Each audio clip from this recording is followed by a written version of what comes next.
মাহমুদ রাফি অবশেষে বিয়ে করে ফেলল জান্নাতুল ফেরদৌসী। বাংলাদেশে কি একটা ঝড় গিয়েছে কিছুদিন আগে, এটা হয়তো আপনারা সকলে জানেন। তো এই ঝড়ের মধ্যে একজন সাহসী বীর কিন্তু আহমেদ রাফি ছিল। তিনি এতটা পরিমাণে সাহস ছিল যে পুলিশের সামনে কিন্তু বুক পেতে দিয়েছে গুলি খাওয়ার জন্য।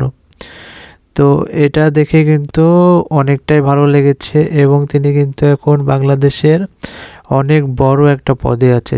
আসলে গর্ব করেই বলতে হয় আর কি। তো তিনি বিয়ে করেছে জান্নাতুল ফেরদৌসী, তার সাথে তার অনেক দিনের রিলেশন ছিল, প্রায় 3 বছরের রিলেশন। তো আমরা কিছু তাদের ফুটেজ কালেক্ট করছি যে কিভাবে রিলেশন হয়েছে। যদি আপনারা কমেন্টে জানান তাহলে অবশ্যই আমরা তুলে ধরার চেষ্টা করব। তো সবাই ভালো থাকবেন, সুস্থ থাকবেন, আর তাদের জন্য অসংখ্য দোয়া রইল। আজকের মতন এতটুকু।